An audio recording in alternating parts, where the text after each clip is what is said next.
ഈ നാട്ടിൽ പച്ചമന്തിരിക്ക് ഇത്ര ഡിമാൻഡ് ഉണ്ടെന്ന് ഞാൻ ഇന്ന് അറിഞ്ഞത്. ഞാനൊരു 7 മണിക്കൊക്കെ ആയിരിക്കും പച്ചമന്തിരിയും തപ്പി ഇറങ്ങിയത്. ഒരു 15 കട, കോഴിക്കോട് മുതൽ ഇങ്ങ് വരുന്നവർ, അപ്പോൾ വരുന്നവർ ഒരു 15 കടകൾ ഞാൻ ലിറ്ററലി കയറി ചോദിച്ചിട്ടുണ്ട്. എവിടെ പച്ചമന്തിരി ഇല്ല.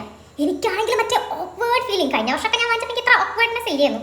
ആദ്യത്തെ 2 കട വാസ് ഫൈൻ. പിന്നെ ഞാൻ പച്ചമന്തിരി ഉണ്ടോ ചോദിക്കുമ്പോൾ അവിടുത്തെ ചേട്ടന്മാർ എന്നെ ചിരിക്കാൻ തുടങ്ങി. കഴിഞ്ഞ മോളെ പച്ചമന്തിരി ഇല്ല മോളെ എന്ന് പറഞ്ഞ് ഇവരൊന്ന് ചിരിക്കുക. അത് കഴിഞ്ഞ് ഒരു കടയിലെത്തിയപ്പം എനിക്ക് സാധനം കിട്ടി. അവിടെ ആകെ 750 മുന്തിരി ഉണ്ടാവുള്ളൂ. നമ്മൾ ചേട്ടാ ആ മുന്തിരി എടുക്കുമെന്ന്. അപ്പോൾ ഒരു 9th-ലും 10th-ലൊക്കെ പഠിക്കുന്ന 2-3 പയ്യന്മാർ ഇവർ വന്ന് ഞാൻ പച്ചമുന്തിരി ഉള്ളപ്പോൾ തന്നെ ഇവരും ചിരിക്കാൻ തുടങ്ങി. ഇവർ ചിരി വെട്ടിച്ച് എനിക്ക് തന്നെ മറ്റേ ഒരുമാതിരി ഞാനിങ്ങനെ ചിരിച്ചിട്ട് വന്നു. ഞാൻ ഇറങ്ങുമ്പം ഇവരും വന്നത് പച്ചമുന്തിരിക്ക് തന്നെയാണ്. ഇപ്പം എനിക്ക് മനസ്സിലായി എല്ലാവരുടെയും ന്യൂ ഇയർ പരിപാടി എന്താണ്. അപ്പം ഹാപ്പി ന്യൂ ഇയർ. എനിക്ക് മാത്രമല്ല ഈ പ്രാന്തെന്ന് ഇന്നാണ് എനിക്ക് മനസ്സിലായത്. കഴിഞ്ഞ വർഷമൊക്കെ ഞാൻ മറ്റേ ഒരു ദൂരെയാണ് പോയി വാങ്ങിയതാ. ഈ വർഷം ഇത് ഇത്ര ട്രെൻഡ് ആവുമെന്ന് ഞാൻ ഓർത്തില്ല. അപ്പോൾ ഗൈസ് ഹാപ്പി ന്യൂ ഇയർ. ഞാനും വെച്ച് എൻ്റെ മുന്തിരി കഴിക്കട്ടെ.